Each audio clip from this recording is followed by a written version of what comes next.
En el capítulo anterior presentamos cuadros comparativos en los cuales deja entredicho algunas aseveraciones antiguas, que lo que da como resultado es una contradicción de las palabras de Jesús contra las palabras ya establecidas desde un principio por Dios mismo, por lo que se haría automáticamente a Dios como un mentiroso. Por consiguiente, si seguimos la tendencia normal de que en realidad la parábola es solamente una ilustración en forma de alegoría, si pensamos lo contrario, sin que muchos se den cuenta, no están creyendo que Cristo es el Mesías. Porque la profecía decía claramente que el Mesías solamente abriría su boca por medio de parábolas, enigmas. Así que no podemos entonces especular con respecto a este punto, porque afectaría gravemente la doctrina. Pero lo que podemos hacer enseguida será entregar una propuesta completamente literal, si fuese el caso que así lo fuera. En otras palabras, vamos a pensar como piensa un literal. Vamos a utilizar la misma escritura y ustedes se van a sorprender de la veracidad, de la credibilidad tan poderosa. Además de eso, esa parábola resalta muchos aspectos que cuando usted analiza todo el panorama,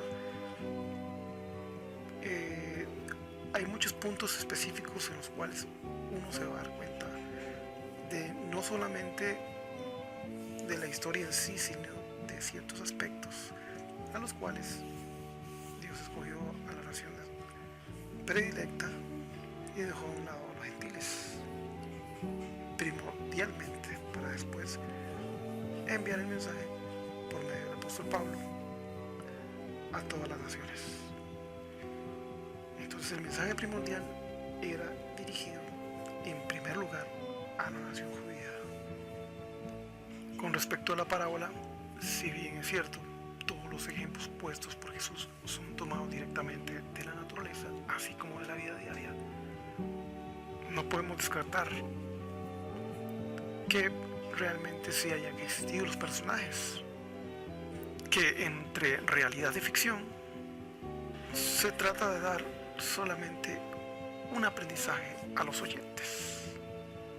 Los que descubren tesoros escondidos ocultos en la Biblia, en la técnica de comparativa de textos, descubrirán joyas bastante reveladoras que jamás se las van a entregar en ninguna iglesia o congregación en menos de media hora.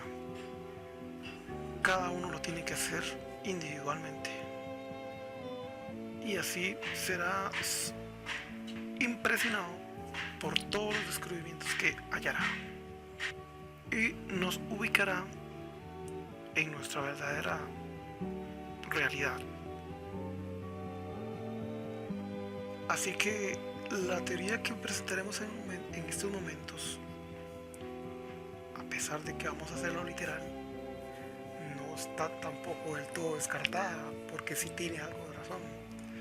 Solo que tenemos que pensar por qué Jesús trató de darle ese ejemplo, que como ya dijimos, eso hablaba acerca de las contradicciones y conflictos que personalmente tenía Jesús con los dirigentes judíos. Así que vamos a iniciar entonces con la primera parte de un aspecto literal de los cuales ustedes se van a dar cuenta cómo es que se aplica esta parábola, cómo es que se aplica esta parábola en su sistema literal. Iniciamos.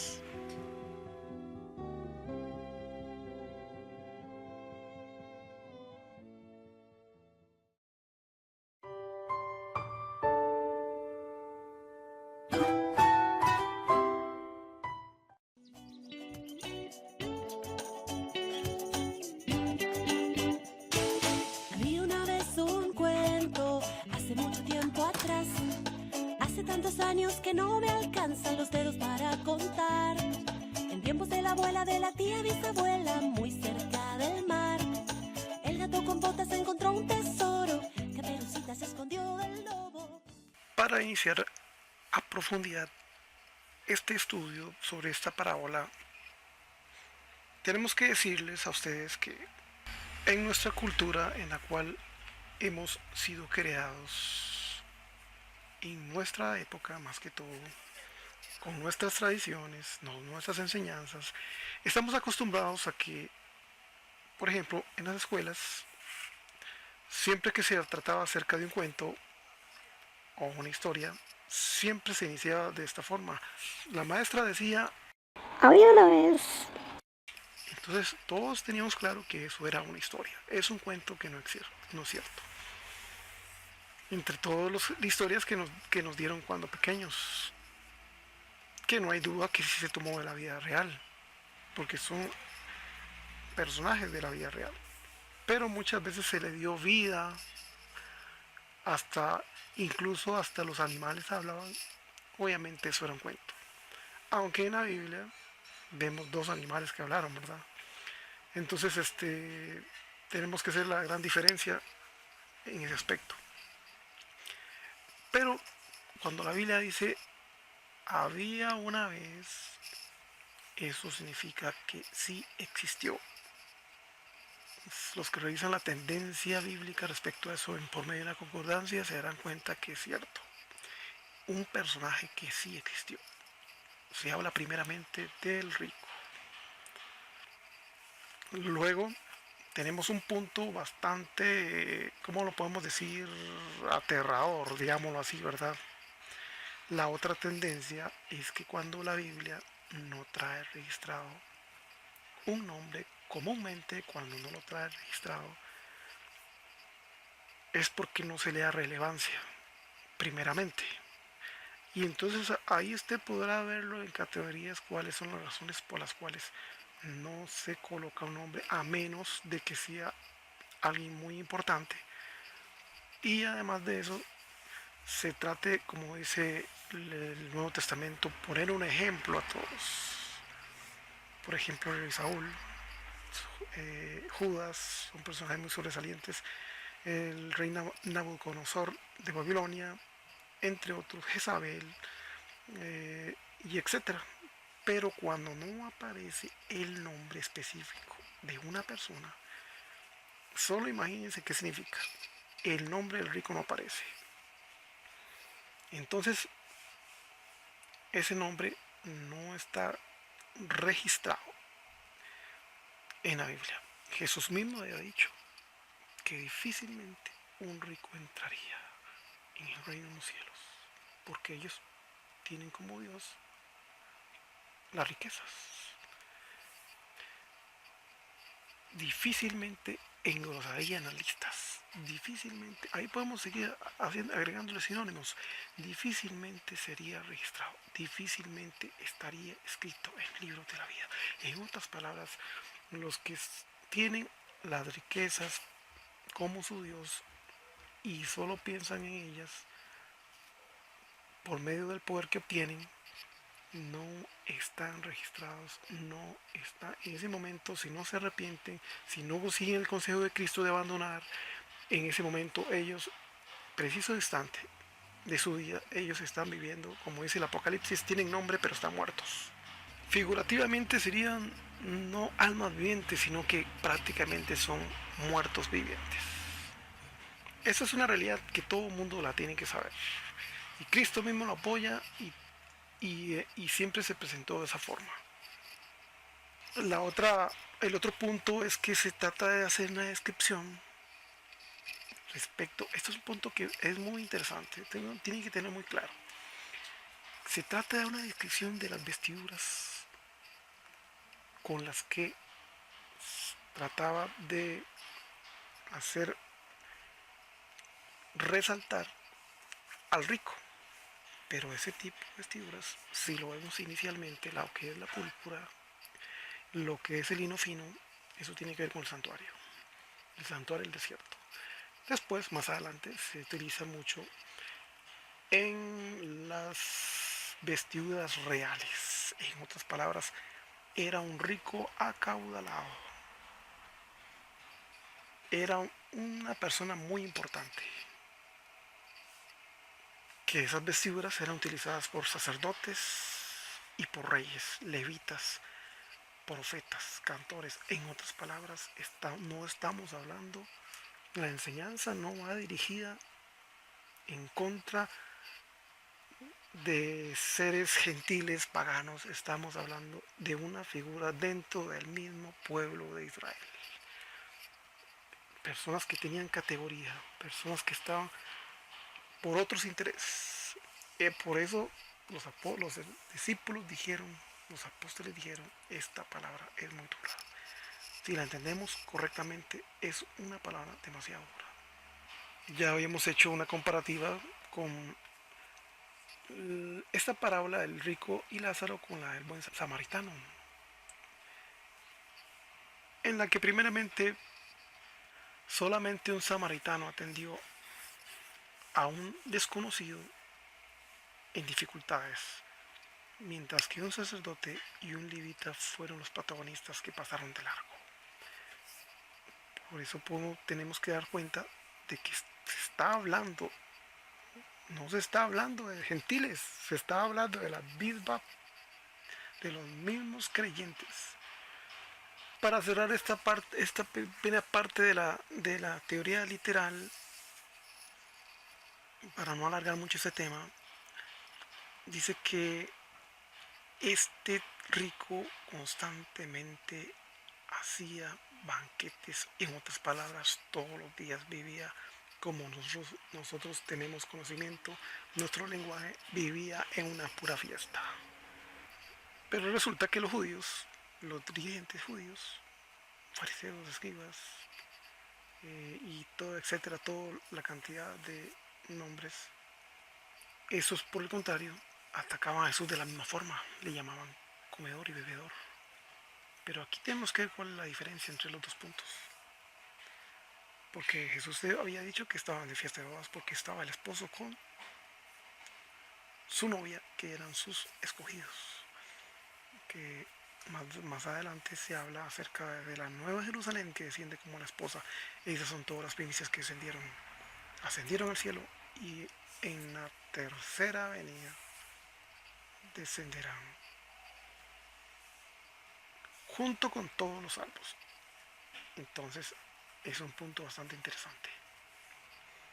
Pero si tratamos de seguir la constante, la tendencia de la parábola, el aspecto que está señalando a los judíos específicamente, se habla de fiestas. Entonces aquí hacemos la comparativa con la parábola, otra parábola que del fariseo y el publicano. Este vivía en medio de una gran cantidad de tradiciones, ritos religiosos, que si vemos el Antiguo Testamento está hablando de fiestas, días festivos, años festivos, celebraciones, y eran religiosas las celebraciones. No estamos hablando que eran religiones, no estamos hablando que eran celebraciones mundanales, eran religiosas. Entonces lo que estaba sucediendo es que estaba dejando de lado los intereses de las demás personas, la necesidad, mejor dicho, mientras que estaba en procura de sus intereses, de su propia salvación, ignorando al prójimo. Un paréntesis que podemos hacer ahora sería que resulta que el Apocalipsis continúa el simbolismo. Esto en cierto modo compromete las palabras de Jesús cuando refirió a sus discípulos que no volvería más a hablar en parábolas. Entonces, deberíamos aplicarlas en el espacio-tiempo al cual se trata de dar esa enseñanza por parte del profeta Juan o el discípulo Mao. Por alguna razón el Señor escogió al apóstol Pablo para dar el mensaje a los gentiles y no a ninguno de sus discípulos. Porque si usted mira la tendencia constante, incluso en los mensajes de las 7 iglesias en el Apocalipsis, hay una parte donde dice de los que no son judíos, de los que dicen ser judíos pero no lo son. Después ahora los 144,000 de cada tribu. Después en las 12 puertas de los 12 tribus de Israel, los 12 frutos para cada una de las naciones. Entonces se está dejando de lado prácticamente a los gentiles, que sería la gran muchedumbre. Eso es un punto que en cierto modo puede producir recelos en las personas, por lo que nos refugiamos la mayoría en las cartas de Pablo, todas las cartas de Pablo, y nos hace respirar con mucha tranquilidad, sin tanta presión como les ocurrió a la nación predilecta. Finalizamos entonces hasta aquí esta primera parte, que no hemos dicho nada que no sea real. Es cierto, todo lo que comprobamos es cierto.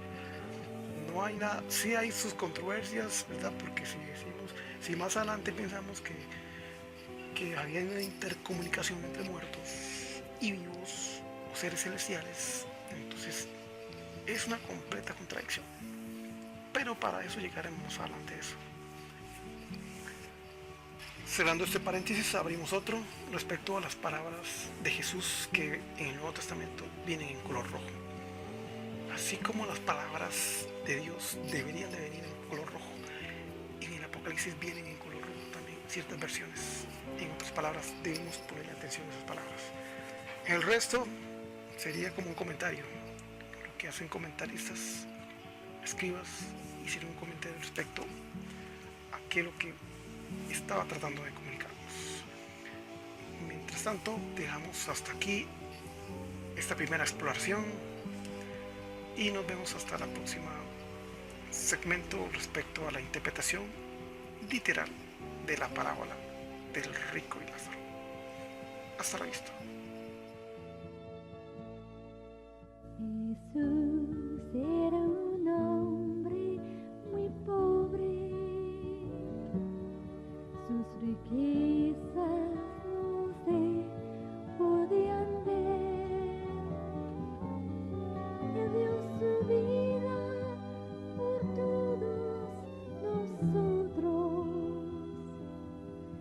y todo lo que tienes que hacer es creer en su amor.